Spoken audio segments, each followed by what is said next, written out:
लगभग 2 किलोमीटर के एरिया में 12 लाख लोगों का रहना हैरानी वाली बात है ना। लेकिन ऐसा ही कुछ हाल है सपनों के शहर मुंबई के बीच में बसने वाले सबसे बड़े स्लम एरिया धारावी का, जहां पर रहने वाली जनसंख्या कई देशों की जनसंख्या से भी ज्यादा है। और आज की इस वीडियो में हम आपको वर्ल्ड के one of the biggest slum Dharavi के बारे में बहुत सारी इंटरेस्टिंग फैक्ट बताने वाले हैं। फैक्ट नंबर 1, मुंबई शहर के बीचों बीच मौजूद धारावी स्लम का यह एरिया 18वीं सदी में ये एक आइसलैंड हुआ करता था, जहाँ पर मछुआरे मछली पकड़ने का काम करते थे। लेकिन जैसे जैसे समय बीतता गया वैसे वैसे इस आइसलैंड का पानी दलदल बनता गया, जिसके कारण यहाँ पर मछली पकड़ने का काम खत्म हो गया और फिर लोगों ने यहाँ पर रहना और घर बनाना शुरू कर दिया। शुरुआत में जो लोग आकर यहाँ बसे उन्होंने तो अपने लिए बड़ा बड़ा घर बनाया, लेकिन जैसे जैसे जनसंख्या बढ़ती गई वैसे वैसे घरों का आकार भी छोटा होते गया। देखते ही देखते धारावी एशिया का सबसे बड़ा स्लम एरिया बन गया। फैक्ट नंबर 2, धारावी को एशिया का सबसे बड़ा स्लम कहा जाता है, लेकिन यहाँ ध्यान देने वाली बात यह है कि यह जनसंख्या के हिसाब से एशिया का सबसे बड़ा स्लम तो है ही, जबकि एरिया के हिसाब से अगर देखा जाए तो मेक्सिको के नेजा चाल्को इट्जा और कराची के ओरांगी स्लम के बाद एशिया का दूसरा सबसे बड़ा और दुनिया का तीसरा सबसे बड़ा स्लम है। लगभग 200 स्क्वायर किलोमीटर के एरिया में फैला हुआ ये स्लम मुंबई के 2 रेलवे लाइंस वेस्टर्न और सेंट्रल रेलवे के बीच मौजूद है और मुंबई की प्राइम लोकेशन पर बसा हुआ ये स्लम चारों ओर से महिमा, बांद्रा, सियोन और माटुंगा जैसे फेमस इलाकों से घिरा हुआ है। और फैक्ट नंबर 3, धारावी में रहने वाले लोगों की कुल संख्या का सटीक पता लगाना तो काफी मुश्किल है, लेकिन पिछले कुछ सालों में हुई जनगणना के हिसाब से यह अंदाजा लगाया जाता है कि इस समय विशाल झुग्गी बस्ती के अंदर लगभग 12 लाख से भी ज्यादा लोग रहते हैं। आपकी जानकारी के लिए बता दूं कि इस स्लम की आबादी दुनिया के कई सारे देश जैसे फिजी, बहरी, बहामास और ग्रीनलैंड की कुल जनसंख्या से भी ज्यादा है और इस आबादी की वजह से ही इसको दुनिया का सबसे बड़ा और घना इलाका भी कहा जाता है, क्योंकि इतनी कम जगह में लाखों लोगों का इस तरह से रह पाना बहुत ही मुश्किल है। और कमाल की बात यह है कि यहाँ रहने वाले लोगों में से 60% हिंदू, 30% मुस्लिम, 6% ईसाई और 1% अन्य धर्म के लोग। एक स्लम एरिया होने के बावजूद भी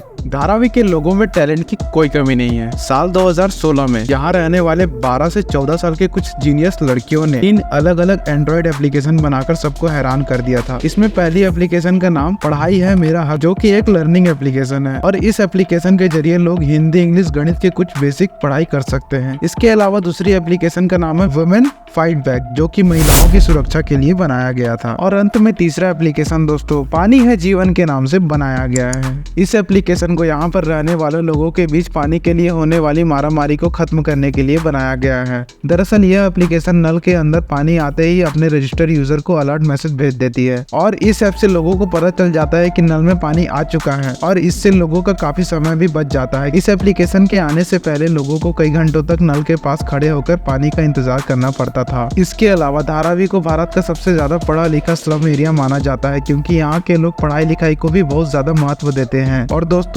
आपको यह बात जानकर काफी हैरानी होगी कि इस इलाके में साक्षरता दर 69% से भी ज्यादा है और एक स्लम एरिया होने के बावजूद इस तरह का साक्षरता दर होना भी वाकई में कमाल की बात है। फैक्ट नंबर 4, धारावी के अंदर कपड़ा, मिट्टी के बर्तन, चमड़ा और स्टील आदि का उत्पादन करने वाली लगभग 500 से भी ज्यादा मैन्युफैक्चरिंग यूनिट मौजूद है। आपको जानकर हैरानी होगी और काफी ज्यादा हैरानी होगी कि झुग्गी बस्ती में लगभग 15,000 से भी ज्यादा सिंगल रूम वाले कारखाने चलाए जाते हैं और इन कारखानों में बने हुए प्रोडक्ट्स कई अलग अलग ई-कॉमर्स वेबसाइट के जरिए सिर्फ भारत ही नहीं बल्कि पूरे दुनिया भर में बेचे जाते हैं। यही वजह है कि अकेले धारावी की एनुअल इनकम 650 मिलियन अमेरिकी डॉलर से 1 बिलियन अमेरिकी डॉलर तक पहुंच जाती है, जो कि किरीबाती, टुंगालू और तुआलू जैसे कई सारे देशों के इकोनॉमी से भी कहीं ज्यादा है। और दोस्तों इसी से यह अंदाजा लगाया भी जा सकता है कि धारावी में चलने वाले यह बिजनेस भारत की इकोनॉमी में भी अपना कितना बड़ा योगदान देते होंगे। फैक्ट नंबर 5, धारावी में रिसाइकलिंग का भी काम बहुत बड़े पैमाने में हुआ करता है और दोस्तों इसी को यहाँ की बहुत बड़ी प्रमुख इंडस्ट्री भी कहा जाता है। इस स्लम के अंदर मुंबई या महाराष्ट्र ही नहीं पूरे भारत से आई हुई प्लास्टिक वेस्ट को रिसाइकल किया जाता है और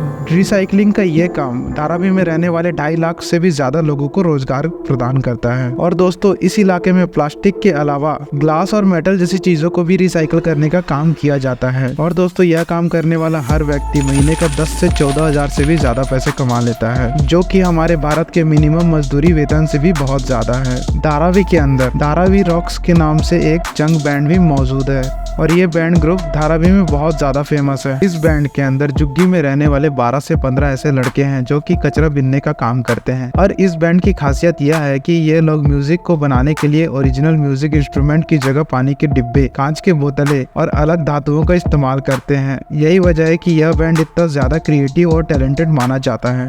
धारावी सिर्फ भारत या एशिया में ही फेमस नहीं, ये भारत के बाहर भी कई सारे देशों में बहुत ज्यादा फेमस है, क्योंकि बाहर से आने वाले जितने भी टूरिज्म है वो अपना टूरिज्म स्टार्ट यहीं से करना बहुत ज्यादा पसंद करते हैं। भारत घूमने आने वाले विदेशी लोग दिल्ली, मुंबई और कोलकाता जैसी फेमस जगहों में जाने के बजाय मुंबई की धारावी को ज्यादा पसंद करते हैं, एक टूरिज्म प्लेस के नाम पे।